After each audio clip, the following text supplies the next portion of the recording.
of people here. Okay, let's start it. Hello and welcome to my talk.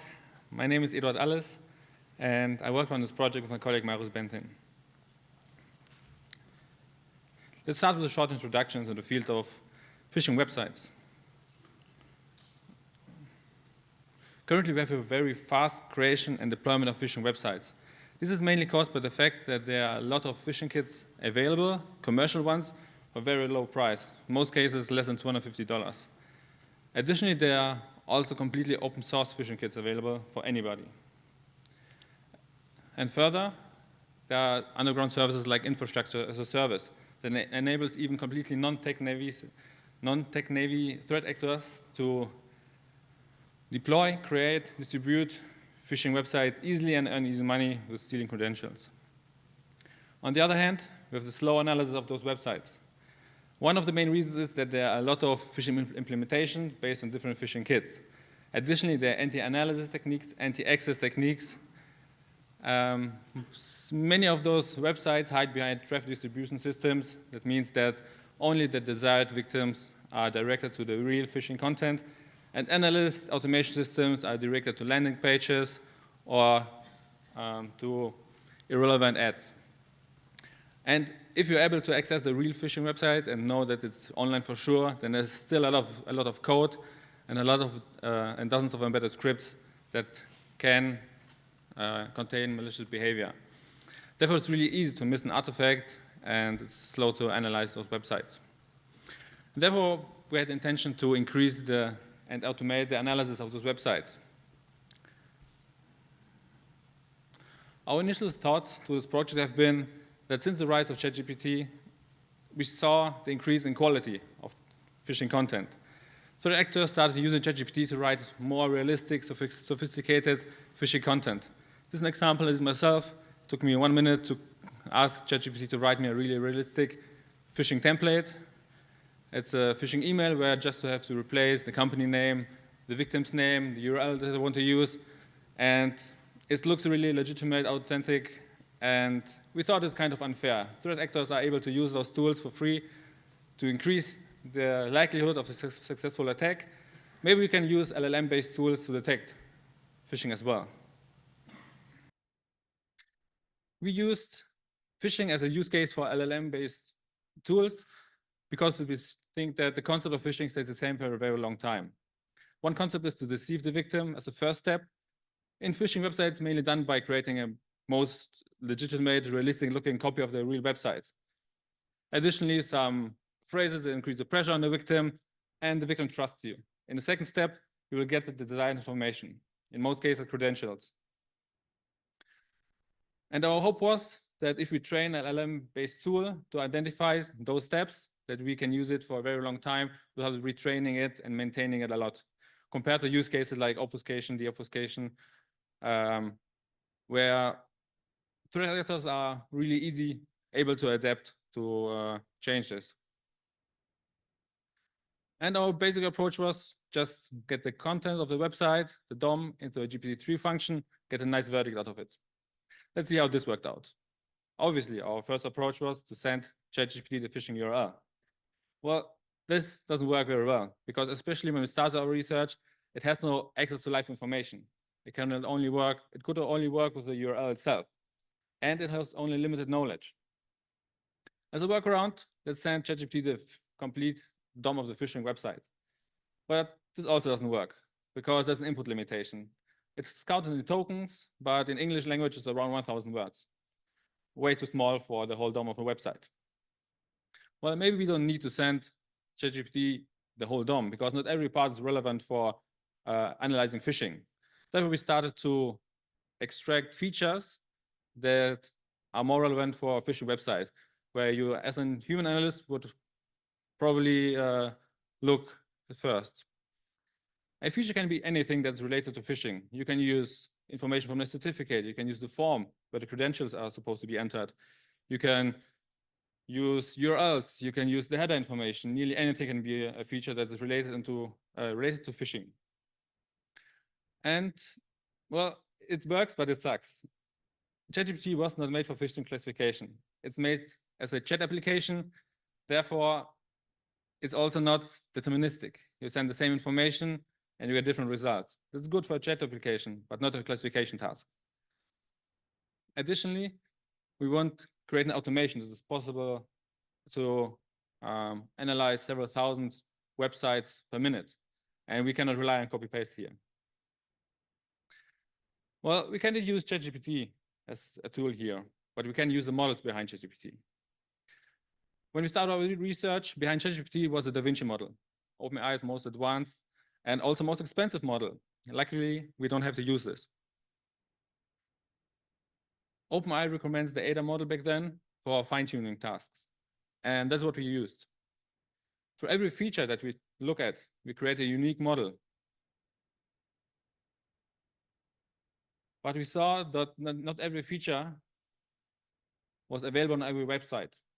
Available means that it's present at all, but also does not create too much information, because then we have to cut information off, and that was something that we're trying to avoid. Therefore, as a current approach, we check the DOM and see what features are available. Again, what features are present at all and create not too much information. Then we request a verdict from our 3 most reliable and available models that we fine-tuned. And we're quite happy with the setup. Let's take a look into some details. This is a data set we have used. We've used 6,000 URLs for our training, 50% phishing and 50% clean. And they all have been verified by human analysts before. And this is a classical data split we have used for training. Let's take a look at our features. Some of them are experimental, some of them we still use in our current product. Our domain-only feature is one of our experimental features. Then we just take a look at the domain. We don't look at the content of the website at all, because we saw that a lot of companies try to analyze phishing websites only based on the domain. I think this is a highly false positive resulting approach, but it's very cheap. Therefore, we want to see the results ourselves and did it as well. Our next feature is included links feature. Then we just take a look at all links available. The idea behind this was that we can identify suspicious links that does not belong that does not fit into the context of the domain or the other URLs. Our next feature is the all text feature. This analyzes all for the victim visible text. We hope that we can identify common phishing phrases and classify by those. Our next feature is the HTML structure feature. It's our most privacy-friendly feature, because in this feature, we kind of don't really care about the visual content for the victim, but especially the text, just care about the structure. Our hope was that we can identify phishing kits based on the structure and not on the target, or not the brand they're targeting. Our next feature is a paragraph feature. This is kind of a subtype of all text, because all text creates sometimes too much information and we need to cut it off. That's something we're trying to avoid. There we got a paragraph feature that often still contains the most relevant information, but creates just less information. Our next feature is the comments feature. There we just take a look at all comments available in the DOM. Next is the input name feature. At some point in most phishing attacks, the victim has to enter their credentials into some input fields, and we are taking a look at the name of those input fields and see if we can identify those from previous phishing kits or previous phishing websites. Our next feature is script source feature. This is kind of similar to a links only included links, because we check all the scripts that are embedded and see if some sources does not belong to the website or come from suspicious domain. Our next feature is a summary feature. This is kind of experimental feature. We created a summary of the website that are maybe more usable for human analysts, containing something like title, what's the length of the website, how many links are embedded. And we hope that by creating our own summary, the model can still perform on those as well. Let's take a look at the results. As you can see, for our surprise, the HTML structure have the highest F1 score here. But also other features like script scores, alt text, and comments have a very high F1 scores. Additionally, we use a threshold of 90%. In most classification tasks, we have 50% threshold, 49% is clean, 51% is phishing, but we use a 90% threshold to reduce the amount of false positives. Additionally, you can see that not only the domain-only feature, because the URL is present all the time, no other feature is present at every website. Therefore, we have to rely on several features and pick them dynamically based on the website to create a nice verdict in every case. As a basic approach, we started to calculate the average score. We got 3 verdicts, but we have a classification task here, but we still don't get a binary answer from our models. We don't get a 0, 1, true or false. We get a value between 0 and 1. And again, we picked the threshold of 90% and calculated from our 3 responses the average and checked if it's above 90%. By this basic approach, we could already get the F1 score of 0.86. We have a very high precision for phishing, and a low one for clean. This is based on some cases where, for example, 2 of the 3 models return likelihood of 95% for phishing, and 1 feature returns, as an example, 35% based on very little data, or maybe some noise that we didn't expect into the data. And if you calculate the average score, obviously 30% will drag down all the other, will kind of override all the other verdicts here. And that's a behavior we didn't really want. That will be upgraded to a kind of majority vote. If 2 of 3 our models return likelihood above 90%, we go with the verdict. Again, our example, 95%, 95%, and 35%. The majority obviously here phishing, and we can go with the verdict. And by this small change, we could increase the F1 score up to 0.92. We could not only keep our high precision for phishing, we could increase the one for clean as well. But let's take a look at the cost, because I think that for many of you, this is one of the most important information here. As you can see, for every feature we spent in training, less than $2.50 here.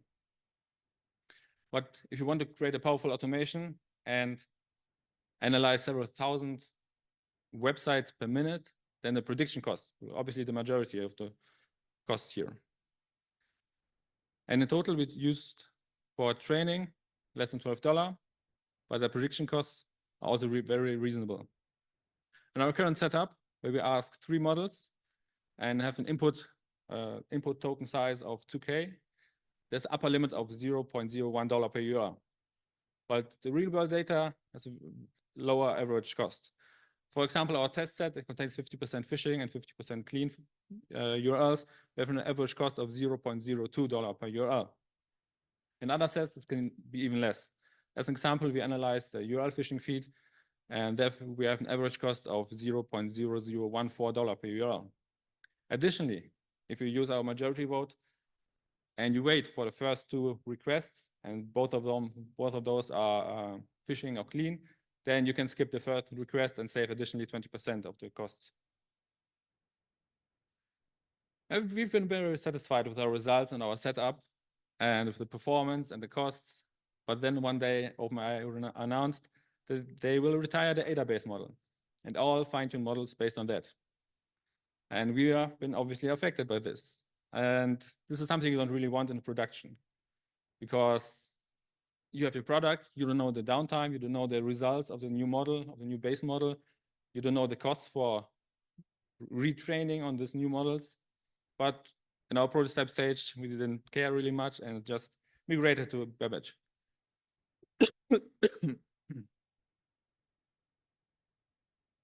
Well, Ada retired beginning of this year, and we have been forced to upgrade. We fine-tuned on Babbage and did no further changes. We still go with the standard configuration, the recommended training parameters, and same data. Let's compare those base models. The training, Babbage costs 20% more.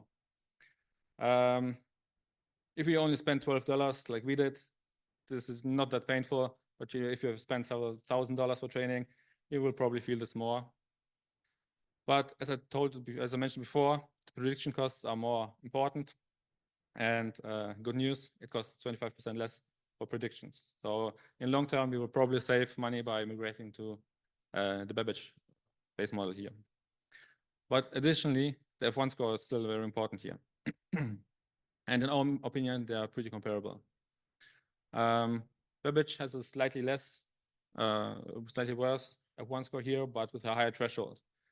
So from our point of view, this is not kind of a big upgrade for improving the results, just a improvement from a financial point of view. Let's come to the conclusion of our OpenAI-based approach.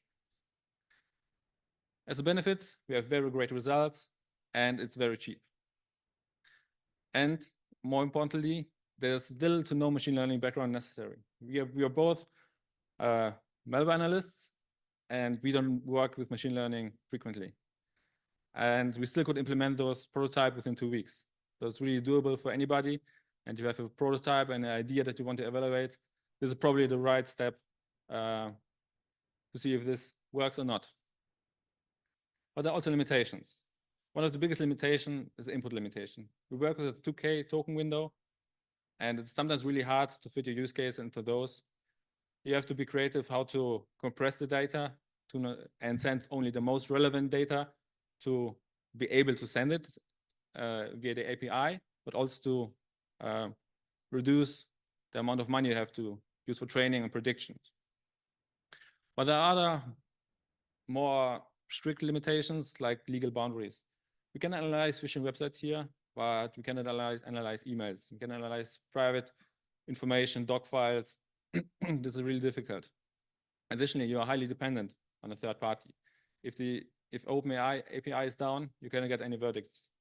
And if they force you to upgrade or migrate the system, you have to do it. And we didn't like those dependencies and the legal boundaries here. Therefore, we elevated a self-hosted approach. There are a lot of powerful open source LLM available, and we thought maybe we try to use those on our end user GPU and see if we can similar results. And we used just some hardware that was already present at our company. $300 GPU with 12 GB VRAM. I think anybody could afford this or already have this somewhere in the company. And we picked the Mistral 7B model. It was a really good benchmarks for this size of a model, and we fine-tuned it with QRaw. Additional plus, Mistral supports up to 8K of token window natively, so we have the possibility to send to use a higher token window here. Let's come straight to the results. Here we compare the results for each feature and compare it between ADA, Babbage, and Mistral. And for our surprise, Mistral is really competitive here. In fact, it's even able to outperform in 7 out of 9 cases the ADA and Babbage-based models here. But what does it mean to the final score? We could achieve a score of 0.95, a threshold of 95%. So we've been very impressed by those results. But I told you before that we used a 2K window for our OpenAI-based approach, and Mistral is able to support up to 8K. So how much do you think we've used? How many tokens we've used for this F1 score here? Are there any guesses?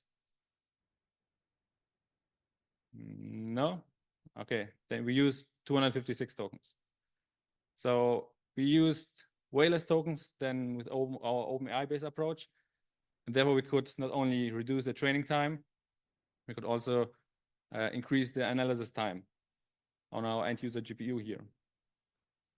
And this small token window was based on our hardware limitations, because sometimes it's not only hard to fit a 7 billion model or a bigger model onto your GPU into your VRAM. It's also hard to fit like 8K of a token window also onto the GPU for training. And it takes a very long time. If you want to train on 8K token window, you probably need a month with our hardware mentioned here. And with 256 tokens, it was done within 2-3 days. Well, you might ask yourself, well, if you have this F1 score with 256 tokens, what would be the F1 score with a higher token window, for example, 2K? Let's take a look at our data first. As you can see, we would fit a vast majority of our data into a token window of 2K. So that's why we tried to train our model with a 2K token window. Unfortunately, we have not been able to achieve a higher or a similar F1 score with a bigger token window. And there are some explanations for those. We don't know for sure what it was, but there are some possible explanations. One explanation could be that we just couldn't find the right training parameters to work with this data to achieve a better one score. Another explanation would be that the model itself just performs worse on a higher token window. And the third possible explanation would be that it just depends on our data. If you take a look at an example for a phishing email, often this comes straight to the point. Sir or ma'am, you're in danger, click this link or you will die. And that's pretty much it. So if you provide more information, we can imagine that it confuses the model more because it contains more clear website related information, and the most relevant phishing related information are in the first part. That's possible explanation here. But in the end, we have still a very powerful classifier here with a very nice F1 score. And by using less tokens, we could increase the analysis time here. Let's come to a short example. Here you see a phishing website and a clean website of popular streaming service. They look pretty similar. There are some positioning differences and the footer available, but from a point of a victim, they both look pretty much legitimate. But our classifier doesn't look about a visual representation at all. It takes a look at the code and picks the right features to create the best result. And in both cases, it is sure what is phishing and what's clean. Let's come to a conclusion, our open source LLM-based approach. Again, we have very good results here, and it's cheap because you can use your mostly available hardware, but it's cheap only for prototypes. As an example, with our current setup with 256 token window, we can analyze around 1 URL per second. If you want to scale it, then you have to invest into AI hardware or create clusters. Another advantage that you can have more use cases. Can analyze emails, can SMS, can analyze customer information, because you have full control of the data. You store it yourself, you don't have to send it anywhere, and you're not dependent on any third party. And you have control about the performance. If the analysis is too slow, or if the pre-filters are not enough to reduce the amount to analyze websites, then you can still invest and increase the performance yourself. But there are also some limitations. This approach requires more machine learning know-how. We worked with our OpenAI-based approach, but besides that, we have really no machine learning background here. And you have to really work yourself into it, because you have to adapt the code to your custom hardware, to your training data, and you have to work a lot with the training parameters to get a nice result here. Therefore, the implementation time is also higher, because around a month to create those prototypes. Additionally, there are VRAM limitations.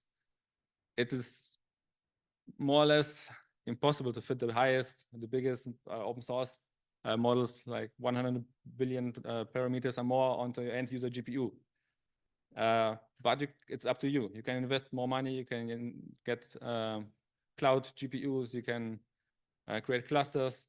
Those limitations are all in your hand. You can hire somebody that has more know-how and reduce the implementation time, and you can invest in hardware anytime. So in this case, we like our limitation way more than our OpenAI approach that are related to legal limitations or dependencies. And a glimpse in the future works. We want to support more use cases. We trained our models based on phishing websites, but we want to analyze phishing emails as well, also phishing via PDF and other Office files. Additionally, we want to elevate other LLMs, but also SLMs. Small language models like the V2 by Microsoft is a real powerful model that we want to try and see if we could increase not only the analysis speed, but also the quality of our results here.